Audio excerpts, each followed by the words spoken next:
In this module 7, we are discussing what are those key steps that you need to take to stay positive.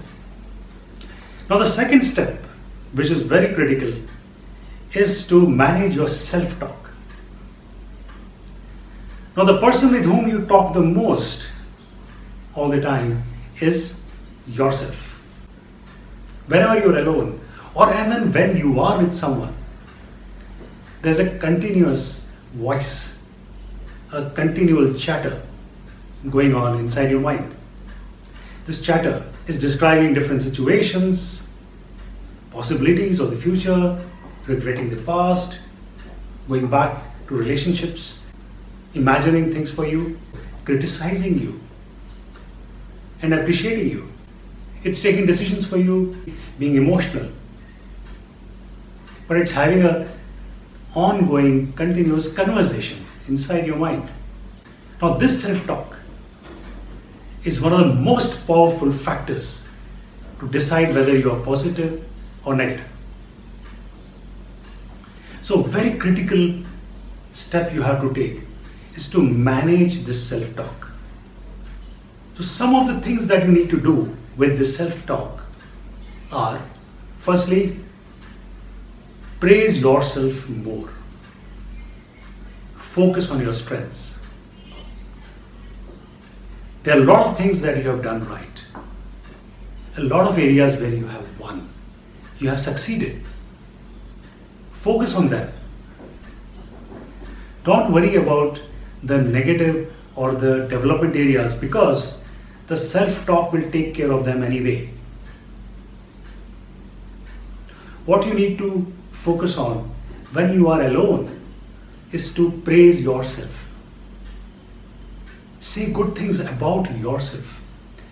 Initially, you might find this a little discomforting. But once you get used to it, you'll realize how much you have benefited out of this habit. So praise yourself. So praise yourself in your mind. Focus on your strengths. Talk about your strengths. Talk about what good you have done. Areas where you won and succeeded.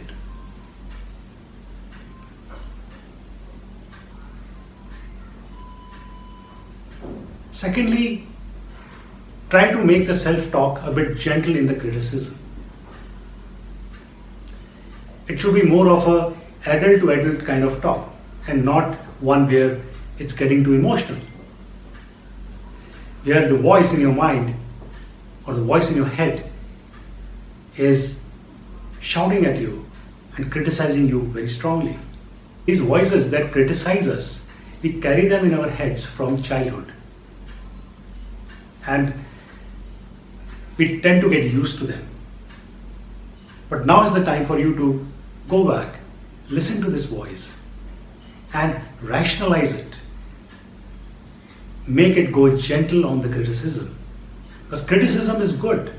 It will help you improve. But it should not cause a setback. Thirdly, don't beat yourself for bad decisions. Sometimes we take decisions or we do something or we say something and we feel that this should not have been done. And the voice inside our heads starts repeating again and again, making us feel guilty, bad, negative. Of course, we have to learn from these mistakes, but we don't have to wallow in them. We don't have to lose ourselves in them. And that can be possible only if we control the self-talk that's happening inside us. Lastly, this self-talk of yours should look at everything as a learning, as something from which you learn so that you can get better. Not that this is a mistake that you've done and it has destroyed you for life.